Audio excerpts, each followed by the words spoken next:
Well, tonight, hundreds of families wait for answers. They want to know who killed their loved ones. Some of them have been waiting for decades. Well, tonight we begin a new weekly segment right here on Fox 12. We are teaming up with the Portland Police Bureau's Cold Case Homicide Unit to solve murders. KPTV's Nicole Dahl introduces us to the unit and a case they've been working on for almost 20 years. There are more than 300 unsolved murders in Portland, and now a group of dedicated detectives are trying to bring justice to these victims' families. Tonight, we meet these detectives and see how they work. It was January 1st, 1993. She'd gone to a New Year's Eve party the night before. It was bitter cold that day, Karen Faulkner remembers, the day her baby sister was murdered.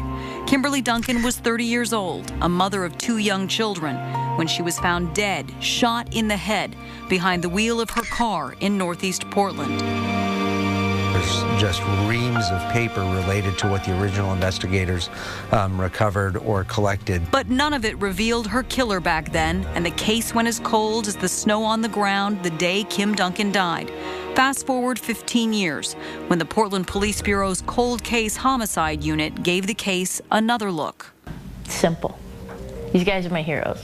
Portland Cold Case, we don't give up. We never give up. Sergeant Paul Weatheroy leads the Cold Case Unit, a team of detectives who say they're driven to solve these challenging cases. It seemed like probably the most rewarding job in the police bureau. And has it turned out that way for you? Oh, yeah. Absolutely. And now the Police Bureau is giving Fox 12 unprecedented access to the unit.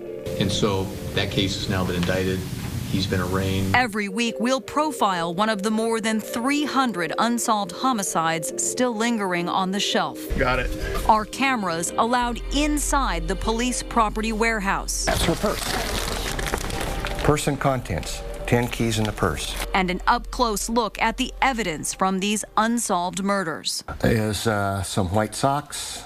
It looks like her clothing. We want all these victims' families to know we're not going to give up. Their case matters. We're never going to just throw it on the shelf and not try to do anything with it. And we want to tell those suspects that we never give up, and they need to always be looking over their shoulder to see when we're coming. The Cold Case Unit is using some unique methods, like plastering buses and playing cards with cold case victims' photos, the idea to generate tips from the community. Detectives pore over files, some 40 years old, looking for new leads.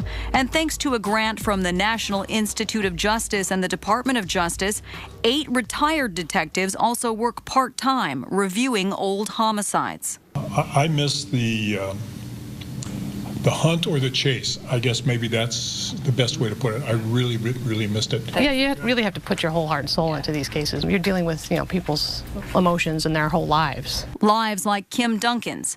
Detective Jim Lawrence says it was a series of events, not a TV crime show smoking gun, that finally pointed to a new suspect in the murder, and last year led to the arrest of this man, Brad Ballantyne, Kim's killer. Because it went from knowing nothing to literally, I think we know everything about it. Even in cases where we get convictions, there's still unanswered questions. And I think that's why it was so rewarding, why I feel justice was served. We're almost 19 years, but 20 years before Kim was killed, there's still people out there waiting. The families of hundreds of Portland cold case victims waiting for detectives to uncover that clue that leads to a killer and the light at the end of the tunnel.